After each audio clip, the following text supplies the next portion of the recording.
Alright guys, I wanted to show a little something here today.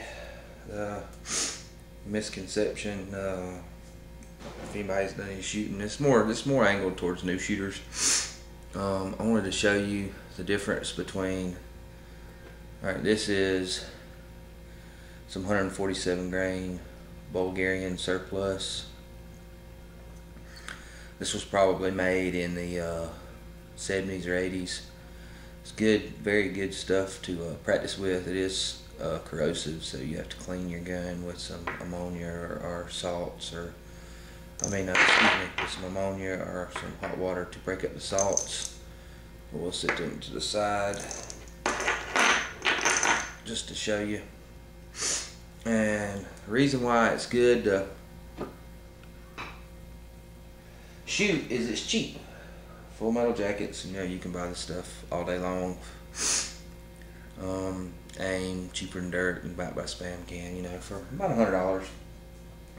Usually have about 500, 640 rounds, depends on which can you get, and depends on how big of an order you make. But that's not the point. I was going to show you, these are actually some that I had shot yesterday, 180 grain Winchester soft points.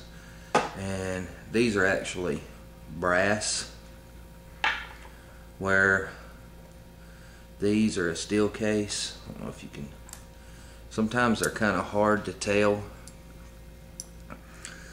And for people who want to get into reloading and you want to do some custom, I don't reload, and I don't have a setup or the time to do it right now, but I wanted to show you a quick difference in them.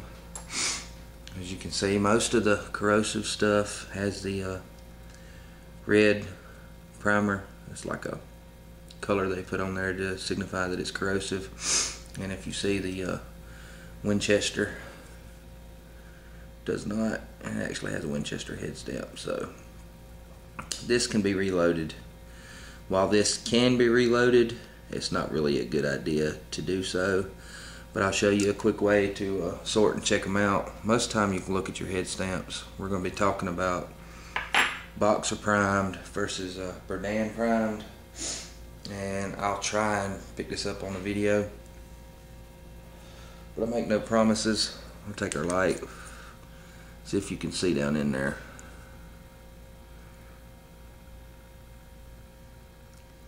I don't know if I can get the camera angle just right, but as you can see, and if not, I'll try and put some something in there to show you. But if you look down in here in the inside the case itself, and you see one flash hole, that tells you that it's boxer primed. And I don't know if this will show up or not, but the Berdan actually has 2 flash holes with an anvil in between them. And if you was to run this steel case stuff through your reloading equipment, you'll probably actually break your depriming rod off, and that's when you have to fill the case up with water and use a pressure to pop this out, and then you'd have to remove the anvil, and then you'd be good to go to do it as a boxer primed. But that's not, I'm not going to go into a lot of detail about that, because I don't reload and I don't like talking a whole lot about stuff I know absolutely nothing about. But that's one easy way you can sort your brass, is to look down inside there with a little flashlight, and if you see one hole right in the center, it's a traditional boxer primer, and if you see 2 holes, it's the Berdan, and you can pitch them or whatever. I usually take a Maxwell House coffee can and pitch them all in there, because it is steel, don't get me wrong. When you shoot thousands and thousands of rounds, not only you want to keep your range clean and everything, but there are some people out there that like to reload this stuff, and maybe they'll take it, or if not, my goal is to fill up a 55-gallon barrel of junk scrap brass steel case stuff and see what it comes at the scrapyard, because you don't want to hit them with your lawnmower or anything else. Just leave everything. I always like to pick up my brass, so keeps the range and everything else, pretty nice and neat. But here's the real point of this video. that I wanted to show you. Well, this is a standard fired case out of the Nagant 7.62 by 54R steel cased, non-reloadable, Verdun primed. I'm assuming it's steel. It might be some kind of other alloy. Most of the stuff you buy, like Silver Bear, Brown Bear, that lacquer coated stuff, is actually a steel case. But I can't say on these because I wasn't there when they're made, and I'm not a metallurgist. They look a lot similar other than a different color. In the Winchester, these are more of a brass colored, and these are more of a copper colored. I don't know what they use to do them, but the difference in the metal from whatever this component is to the brass, this brass actually is more malleable. You can stretch and you can reshape it and everything, where this, it's not real durable. It's made to shoot one time, pitch, because you end up getting a lot of this stuff right here. You get the cases that split, and these are all just once fired cartridges.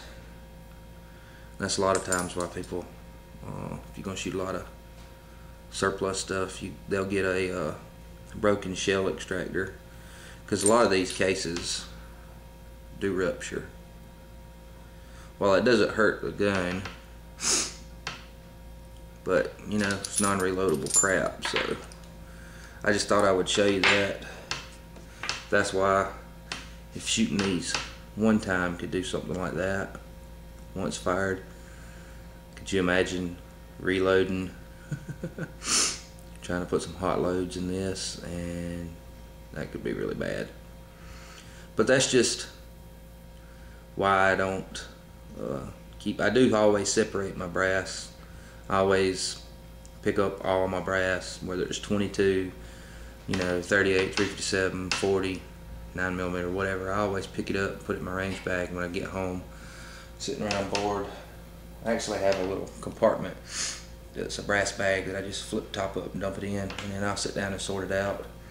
Because one day I'll either get into reloading or find somebody that reloads that likes to swap out brass for, you know, I've given a bunch to several of my buddies, you know, 1,000, 2,000 rounds of various different calibers of once fired brass, and I said, oh yeah, when I reload I'll load you up some shells. And so I'm like, no problem, here, take the brass, it's just sitting around anyways. I don't reload. And what do you think happens when they start reloading? They never remember you. But anyways, I just keep them. Probably got, I don't know, 6 or 8 of these coffee cans full of junk brass laying around the man cave, and I'll just either sell them as scrap metal or do something with them. But that's what I usually do with all my steel case stuff. And because when I get my 223 built, I'll probably be shooting a lot of, when I get my AR built, because I'm building it in 5.56, I'll probably have a lot more between it and the SKS and the AK that I plan on getting. I'll have a lot of steel cased ammo that I'll be shooting, because it's cheap, and I really wouldn't want to reload this crap because stuff like that. But the original brass cases, they're worth sorting out for somebody that wants to reload.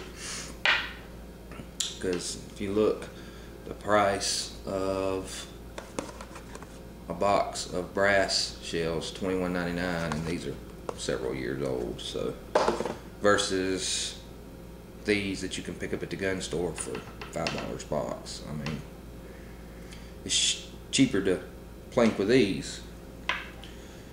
But I would never use that as a hunting round. I plan on getting some 180. They make these all the way up to a 203 grain soft point, which would be great for hunting load. It'll take down any game in North America upwards, you know, elk, moose, bear. I mean, this ain't no joke around. But I just usually mainly shoot the 147 grain Bulgarian surplus, because you can get it cheap. I mean, you know, $70-80 for a spam can of it. So, and that's my goal with the rifles that I'm building is, you know, I'm a budget man, so I want to build guns that I can actually afford to shoot. I can shoot this all day long versus if I wanted to shoot my 110 Savage 30-06, you're talking $20-30 a box. But that's just a quick note. So just always look, and I'll try and put in some pictures of the difference of primers. But if you look down inside here and you see one hole right in the center, you know it's boxer primer. And if you see two holes offset, and that'll actually be on the reverse side of this, the flash holes. And if you ever look down in there, you'll know what I'm saying. That's the Berdan primed, which is the junk stuff you don't never want to fool with. So anyways, that's it. I'm out of here. Y'all have a good day.